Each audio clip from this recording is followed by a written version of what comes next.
Hey everybody, welcome to my video. I'm doing this live again just because it takes so stinking long to upload videos. And I'm waiting for one to upload right now that I just did on why your technique sucks. But I wanted to just hop on and do a quick little, just a live chat. I wanted to talk about something that is really near and dear to my heart. I've been training for over almost about 40 years. And my name is Darren Jamas. I am the owner and instructor at the Bujinkan Budo Dojo in Roseville, California. And I've been training in this art of Bujinkan Budo Taijutsu for over 30 something years. And I have other martial arts in my background as well. And I have friends from all over. I have friends all over the world. I have friends from all different kinds of martial arts. And throughout my life, martial arts have been the one constant. It's been the one thing that has been just uniquely mine. I love it. It's my therapy. It satisfies me on so many different levels. I have trained in martial arts for different reasons. It always seems like every phase in my life, maybe every 10 years or whatever, that suddenly I realize I'm training because of something, of some other reason that's different than what I was originally training on.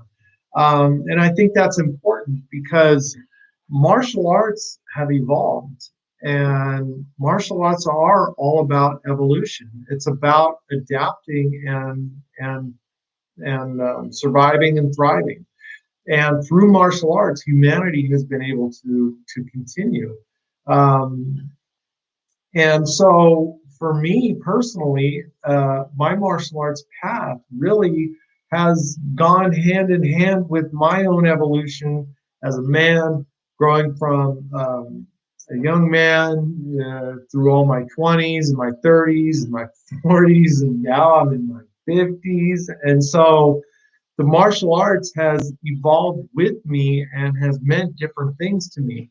But the one thing that I have really come to understand and appreciate is that at the root of martial arts themselves, martial arts really are all about relationships. And I've identified three relationships that I think are essential, that are really at the core essence of martial arts.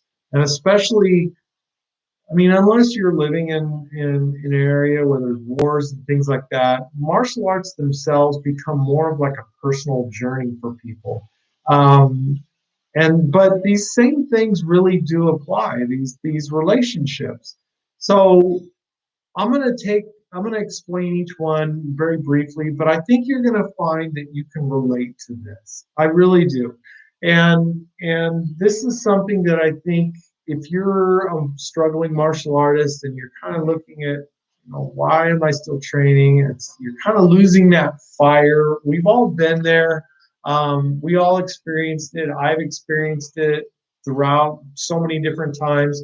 And I think it's important to come back to this core essence of these three things, these three relationships. So, number one is your relationship to the arts. What is your relationship to the martial art that you practice, or martial arts in general? But most of us, I think, have one that we really consider to be our primary. What is your relationship to that? Um, Interestingly, relationships with people are no different in that it takes two to tango. In order to receive, you have to give, and in order to give, you have to also receive. It's a symbiotic relationship. And so in martial arts, the relationship you have with your martial arts is that the more you put into it, the more you're going to get back. The art itself doesn't need you. And the art will continue with or without you. Now, of course, if everybody stopped training, then a martial art would die. But there's always going to be people in a martial art. But there's a relationship component to the art that is unique, that is different than everybody else, because your relationship to the art and the art's relationship to you is unique to you.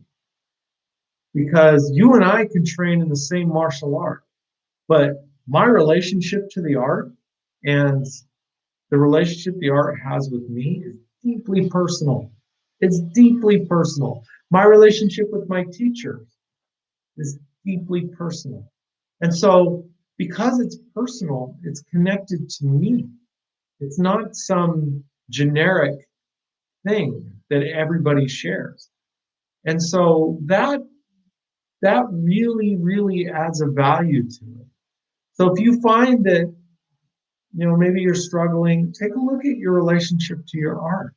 What are you doing? Are you investing enough into that relationship? If you're dissatisfied with the art that you're in, take a look at what you're doing. Maybe the art is dissatisfied with you. So your relationship to your martial art is essential. The second one is your relationship to the people in the art. And I'm not just talking about the instructors, I'm also talking about your classmates, your peers, your seniors, your juniors, if you're in that kind of senpai kohai Japanese structure or whatever the equivalent is, but just your classmates, your teammates, your gym buddies, the guys you train with every day, no matter where they are in the scale. What is your relationship to those guys? Because you can't be a lone wolf in martial arts. You really can't. We need each other. We really do. Civilization would never survive if two people didn't decide to form a partnership and then it built from there. Martial arts have always been about people. It's always been about humans interrelating with each other. Now, there's two kinds of interrelating in martial arts. You have the people who rely on each other, whether it's for protection or for guidance or for sustenance of some kind.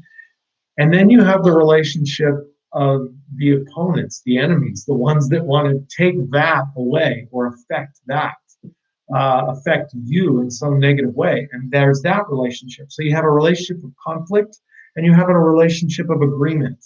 And those two things are in contrast with each other. In martial arts, it's kind of the framework that all of that is built on. So you need a training partner. To effectively learn martial arts, you have to have a real live person to train with.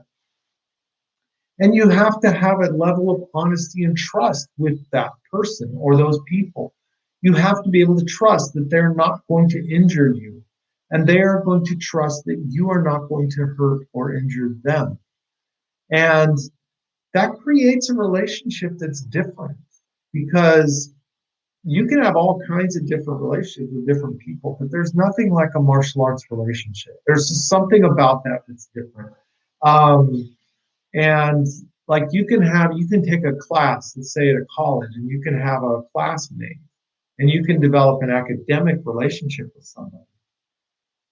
But the level of trust is different in a martial arts class because you're physically interacting with somebody in potentially dangerous situations. So, and you laugh and you're having fun. You're putting people in you're causing people to be uncomfortable and they're causing you to be uncomfortable. But it's all done out of fun, but not just fun, it's also done out of compassion because you're not just striking at somebody and grappling with somebody and creating arm locks and all this stuff and they tap and all that stuff. You're not doing all of that just for whatever reason. It's designed to build skills you're trying to develop. And so you're helping each other. And it creates this again, that symbiotic relationship. It creates this polarity where you're both benefiting each other in this relationship.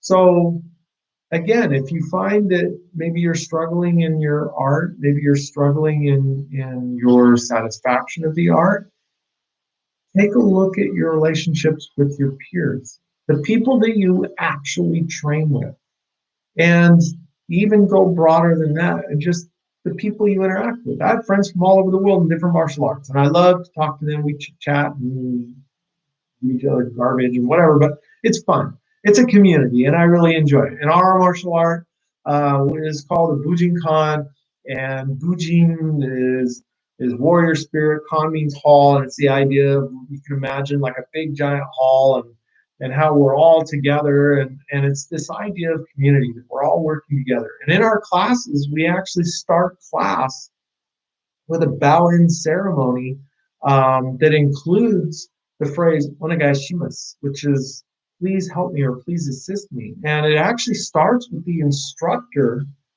saying this to the student body or the students, and then the students saying that in return. So the humility that's involved, that even the highest person in the room is the first to say, "Please help me." It's the first to acknowledge that I need you to grow. And then the students needing the instructor for their own growth. So this creates a culture of relationship where you need each other.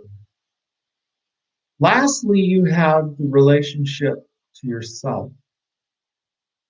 And this is a really, really important part, because a lot of people get into martial arts because they want to escape. They want to use martial arts as a distraction or as a fantasy. And that's not having a relationship with yourself. That's like you going out and cheating on your spouse. I mean, really, because true training, true martial arts forces you to have to face things about yourself that you're not comfortable with. It forces you to face your limits of, or at least what you think your limits are, of your understanding, your physical abilities, your ability to learn, and even weaknesses in your behaviors. The goofy ways that you behave that maybe rub people the wrong way will come out in a dojo environment. If you have a big inflated fat head ego, that's going to come out in the environment, in the training environment, and it's going to affect your relationship. So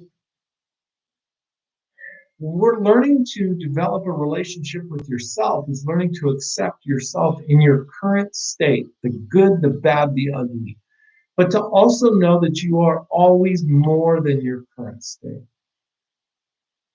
That's the important part. Otherwise, why show up? Why would you show up to class to want to learn something to better yourself if you didn't actually believe that you could be better? And that's the difference. If you're using martial arts to escape your reality or to escape yourself, there's no investment. You're just trying to escape. So you're never going to grow, because you're not putting coins in the slot. Where if you go and you do what's uncomfortable, if you do what scares you, and you, with humility, accept your flaws and your limitations and your shortcomings, and that you're not going to be perfect. Nothing is ever going to be perfect, but you are going to try your hardest, and you are going to give it 110%, because you know that if you keep going, you're going to get just a little bit better every time. If you do that, then you're building that relationship with yourself, because you're owning yourself. You're accepting and loving yourself. And you love yourself enough that you want to invest in yourself. And that you're okay with the dark side of yourself. You're okay with the weaknesses and the flaws and all that kind of stuff. You're okay with that, because you're accepting yourself as being a real human being. So that relationship with yourself, paramount. Those that don't do that or don't invest in that have a crappy relationship with themselves. Again, just like any relationship, you invest in that relationship to get something, not to get something back, but it becomes this circle. What you put into the relationship, you get back. And so when you invest in yourself, you get a return on that. So these three things are really essential to martial arts. And that's why I believe martial arts are about relationship. It's not about who has the best technique and who can memorize 1,000 kata and whatever. It's really about how healthy are the relationships. How healthy are your relationships? Relationship to the art, the relationship to your teacher and your classmates, and the relationship to yourself. If you focus on the health of those and invest in all three of those, your training is going to transform. And as a result, you're going to transform, and all the relationships that you have will transform, and it'll even go outside of your martial arts. The relationships you have with your family and friends and your coworkers, and all of that's going to improve because you will improve. And it's a ripple effect. So, anyway, thank you for watching. I hope you learned something from this. Please subscribe to my channel and be sure to click like on any of the videos that you like. And definitely hit the notification bell so that you can get an alert every time I post new videos. I'm going to keep trying to pump videos out. But also shoot me some comments and let me know what you think. And even if you don't like it, or maybe you want to add something, please share. I've gotten a lot of requests for friend requests. I don't even know what that is on YouTube. And honestly, YouTube is not a social media platform for me like Facebook and Instagram and stuff like that. So I'm not really interested in friends as far as that goes. But I definitely appreciate and welcome you to stay connected to me through comments and likes and follow my videos. And then, of course, in the links in my main page there, you'll see links to my Facebook page for my dojo and my website. And you're welcome to reach out to me through the Facebook page as well. So anyway, please stay healthy, stay happy, and definitely, no matter what happens, keep training, keep going. It's worth it. Whatever struggles you're going through right now, everything is temporary. Everything is temporary. So whatever setbacks you're going through, maybe you're just not motivated to train because you're on this coronavirus lockdown, you're not able to get to your gym or your class, you're not seeing your classmates. Stay connected. Get on to Zoom and be connected, FaceTime or whatever you want to use. Stay connected to your peers, stay connected to your teacher, but also this is a good time for you to really focus on yourself, your own growth, your own knowledge. Research things, watch YouTube videos, study your art, and practice those solo drills. There's so many solo drills. I did another video on that of how to train during this COVID-19 lockdown. There's all kinds of ways you can do to still stay connected to your art, connected to your teacher and your peers, but also be good to yourself. Be patient with yourself. Spend time focusing on your health, your emotional and mental health, and your physical health. If you're laid off from work, cool, you have more time now to work on that. If I don't mean to make a lot of that, but seriously, you have more time than you probably even realize. I work from home in my job, and I have all kinds of time, even though I'm still putting in a 40-hour plus work week. I have all kinds of time to do different things. I'm learning all kinds of new stuff now and trying to invest in myself. I challenge you to do that too. So develop and invest in those relationships to your art, develop the relationships with your peers and your teacher, develop the relationship with yourself, and you will find that it pays you back 100-fold. Guaranteed. So anyway, thank you again, and definitely stay positive, stay healthy, and keep training.